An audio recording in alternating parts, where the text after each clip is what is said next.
સુઈગામ તાલુકાના ડાભી ગામે ત્રીજા દિવસે પણ શાળાની તાળાબંધી છતાં તંત્રના પેટનું પાણી હલતું નથી।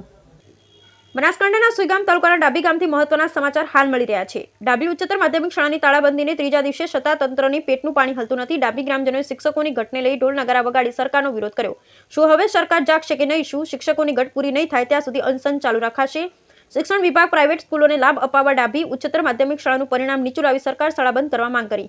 શિક્ષણ મંત્રીના કાન સુધી અવાજ જાય એટલે ઢોલ નગારા વગાડી વિરોધ કરાયો। અહેવાલ લતીફ ખાસ સુઈગામના ડાભી ગામે સતત ત્રીજા દિવસે શિક્ષકની ઘટ લઈ લોકો ભૂખ્યા અનશન પર બેઠા, હજુ સુધી કોઈ જવાબ નહીં।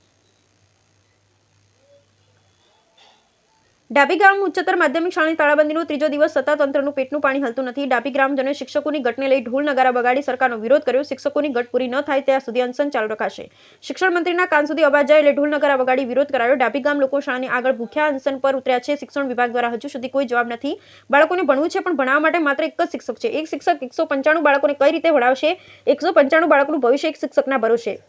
ડાભી ગામના લોકોની બાળકોના શિક્ષણને લઈ ભૂખ્યા અનશન પર બેસી રામધૂન બોલી ને શિક્ષકોની માંગ કરી રહ્યા છે। સતત 3 દિવસથી વાલીઓ બાળકોના શિક્ષણ માટે પૂરતા શિક્ષકોની માંગ કરી રહ્યા છે, પણ હજુ સુધી વાલીઓને કોઈ ઠોસ જવાબ આપવામાં આવી રહ્યો નથી।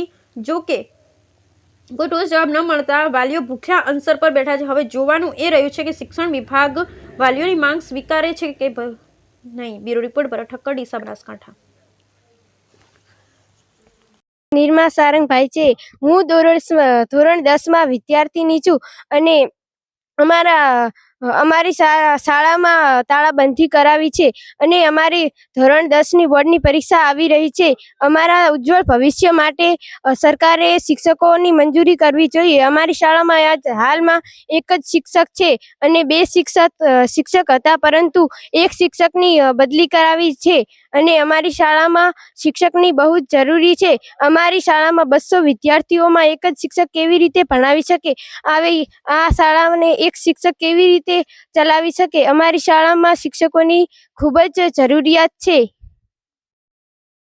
આ સતત 3 દિવસની તાળાબંધી પછી તંત્ર કોઈ હજી સુધી સ્કૂલની મુલાકાતે નથી આવ્યો, તો આ જોતા એવું લાગે છે કે તંત્રને સરકારી શિક્ષણની અંદર બિલકુલ પણ રસ નથી।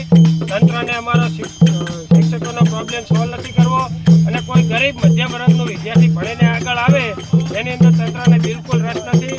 સ્કૂલને બોર્ડની એક્ઝામને 2 મહિનાની પણ વાર છે।